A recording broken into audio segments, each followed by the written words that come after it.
Good morning! At sa vlog na to, pupunta tayo sa Hudayriya at isasama kita doon. Let's go!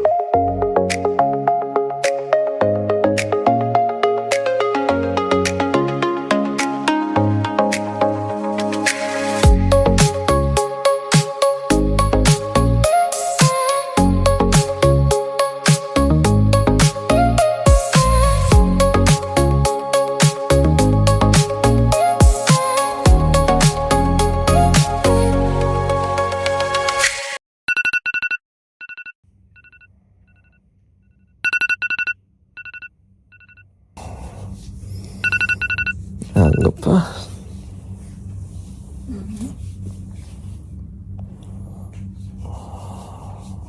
Good morning! Ngayon ang unang araw ng Eid. At sa vlog na to, pupunta tayo sa Hudayriya at isasama kita doon. Let's go! At yung beach ready na tayo. Yan, ready na talaga tayo mag-beach. 3 years din ako hindi nakapagsando. And at the same time, 3 years din ako hindi nag-swimming nun. Never ko tinry habang may bag tayo. Kasi nako-conscious ako baka mabasa. Pero ngayon, kapag-swimming na ulit tayo.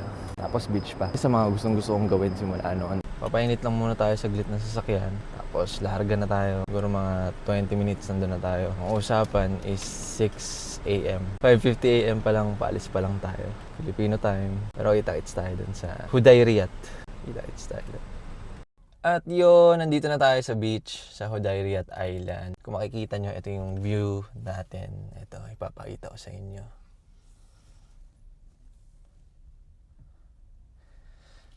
Nasa loob pa tayo ng sasakyan ngayon, pero mas maganda yun sa labas. Tara, punta na tayo doon. Umalis kami around 6 a.m. Wala masyadong tao ngayon. Maaga pa. Lalakad na tayo ngayon dito. At yan, napakalinis ng beach na yan. Sarap kasi morning, di ba? Para makakapag-relax ka dito. Away sa city. Yan, may mga tao ng konti. Tapos ito yung laging nakikita ko sa story sa mga IG story. Ayan. Lagi nilang pinipicturean yan. So napakaganda dito, di ba? Yun yung pinakita ko kanina, yung lagi nilang nilalagay sa IG story. Wala lang, magre-relax ka lang dito. Napakalapit lang from city. Gusto mo mag-relax, sama ka sa akin. So after 3 years nga, ngayon lang ako nagkalakas ng loob ulit mag-sando. Kasi nako-conscious ako nung dati na meron akong colostomy bag dito. Pero ngayon, free na. Alam mo yun, iba yung ano, ano sasabihin ko? Love, ano sasabihin ko? Iba yung relax.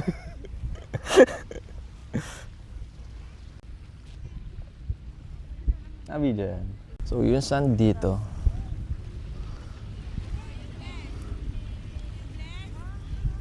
Dolomite ata ito.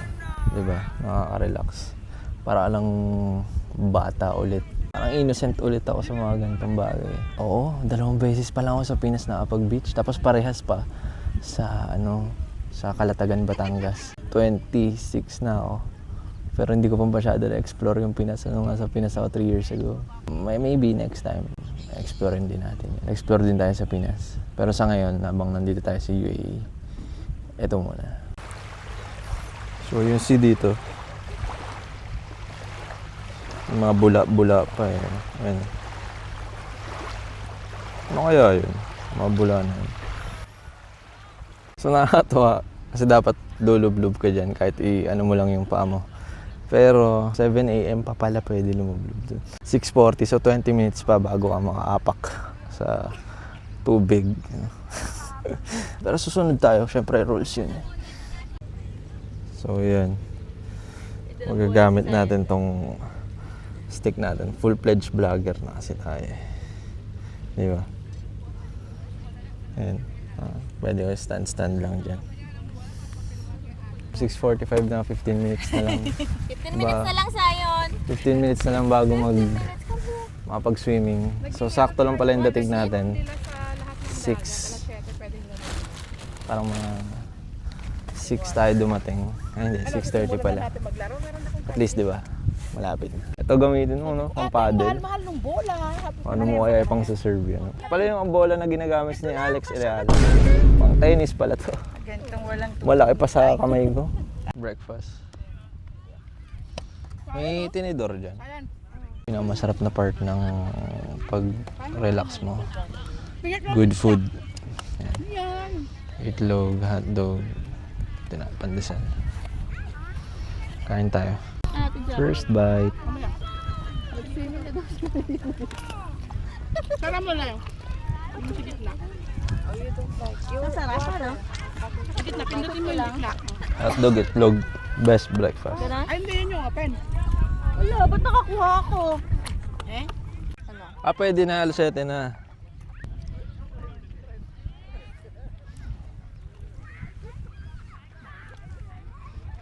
Heaven. Bike sila. Ang galing kasi ngayon na nakita. Pwede pala Walang ano, shirt and all. pwede pala mag-jogging dito sa beach mismo. Ang galing. Ayun oh, di ba? Yung dumaan. Natakbo sila. So, parang ano yan, jogging track. Galing. Ayun, one. Oh, di ba? Natakbo sila dito. Yes. First lubog after 3 years. Swimming na tayo. Lubog na ako ah. Nung una niyan, medyo naiilang pa ako. Para kasing iba sa pakiramdam. 3 taon ba naman ako hindi nakapag-swimming? Parang bago lahat. Pero ang hindi ko maitatanggi, yung saya na nararamdaman ko. Bakas sa mga mata at ngiti ko yan. Sobrang saya ko talaga. Sarap. Siyempre, after 3 years, parang sarap talaga. Iba yung feeling. Magiging emotional ka na.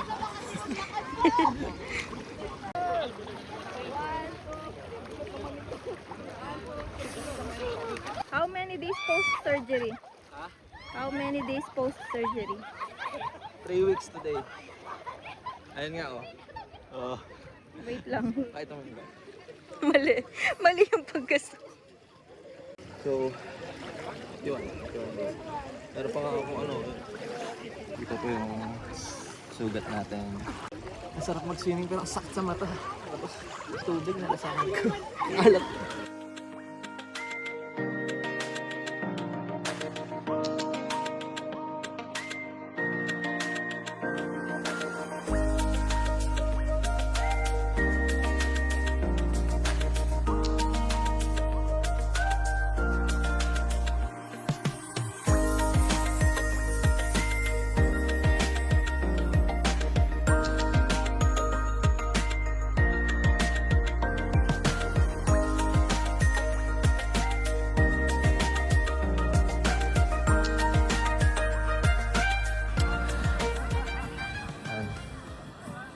Basa na tayo. Sarap. Relax. Mental clarity talaga pag nagsiswimming ka eh. Kaya na-enjoy ko eh. Ito yung miss out ko ng mga 3 years. Kanina, maaga-aga pa, ang daming kabayan dito. Ay ngayon, 8:15 na. Mga nag-uwian na sila.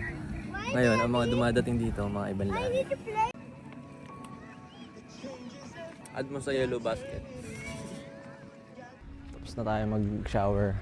Pero nandito pa rin tayo sa beach. Tignan nyo, medyo naubos na yung tao sa likod ko. Tapos ito, halos kami na lang yung natira dyan.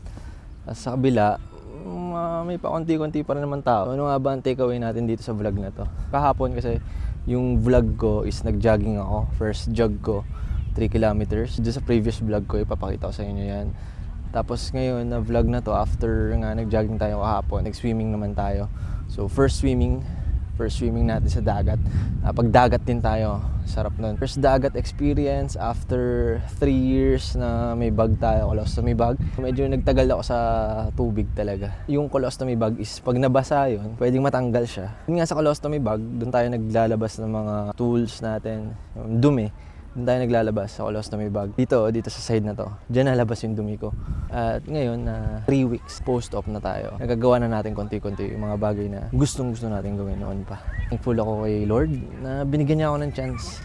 Diba? Lagi tayo magiging grateful na binibigyan tayo ng second chance palagi. At kung hindi man ngayon, yung chance na ibibigay sa'yo, for sure mayroong better plans si Lord para sa atin, diba? So dito ko natatapusin yung vlog na to. Maraming salamat ulit. Hit mo naman yan, yung like button. Pindutin mo na rin to. yan subscribe button at magkita-kita tayo sa muli. Salamat. Drix is out.